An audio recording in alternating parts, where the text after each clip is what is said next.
பெண்கள் படுற கஷ்டத்தை வச்சு நான் ஒரு பாட்டு எழுதியிருக்கேன். அது எப்படி இருக்குன்னு சொல்லுங்கள். Please like and subscribe.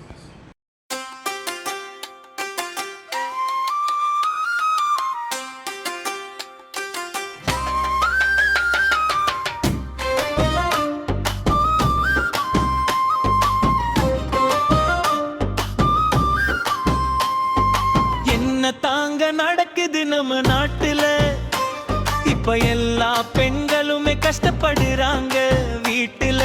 என்ன தாங்க நடக்குது நம்ம நாட்டுல, இப்ப எல்லா பெண்களுமே கஷ்டப்படுறாங்க வீட்டுல. பாசத்தோடு அவங்களையே பார்க்கணும், இத அலட்சியமா நினைக்கிறதா மறக்கணும். என்ன தாங்க நடக்குது நம்ம நாட்டுல, இப்ப எல்லா பெண்களுமே கஷ்டப்படுறாங்க வீட்டுல.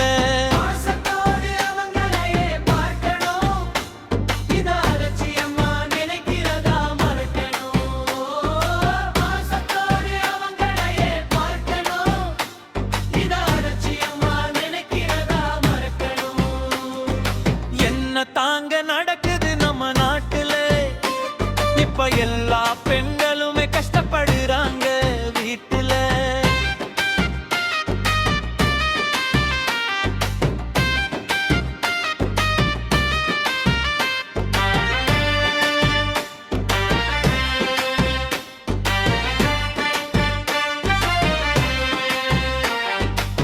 ஒவ்வொரு வீட்டிலையும் கணவர்களுக்கு சலாமிங்க, பெண்களை இனிமேயாவது சந்தோஷமா பாருங்க. பெண்கள் படுற கஷ்டம் தானே சாகும் வரை, அது புரியலையா உனக்கு தானே இதுவரை.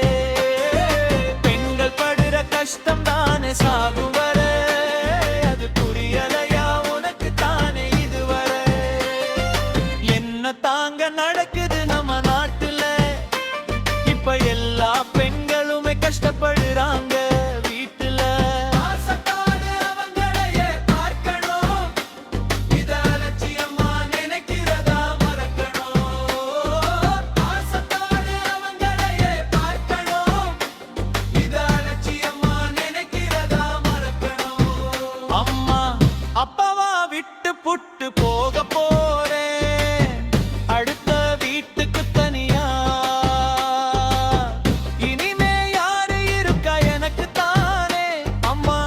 அப்பா போல துணையா அழுதாலும் கேட்கலையே, யாரு நினைச்சாலும் கொடுக்க முடியாது.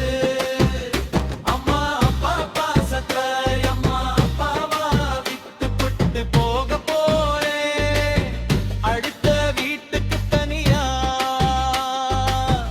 இனிமே யாரு இருக்க எனக்கு தானே, அம்மா அப்பா போல துணையா அழுதாலும் கேட்கலையே.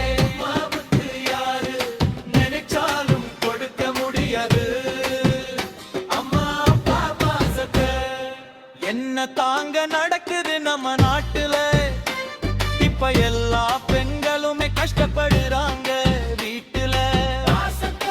அவங்களையே பார்க்கணும், இத அலட்சியமா நினைக்கிறதா மறக்கணும்.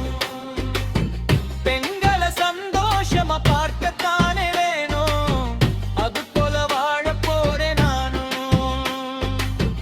பெண்களை சந்தோஷமா பார்க்கத்தானே வேணும், அது போல வாழ போறேன் நானும். பெண்களுக்கு தான் தெய்வமாக தெரியும்.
அடுத்த பாட்டில் இப்படிக்கு என்ஜேஆர் குழுவினர் பெண்கள் படுற கஷ்டங்களை வச்சுதான் எழுதினேன் மீண்டும் சந்திப்போம் அடுத்த பாட்டில்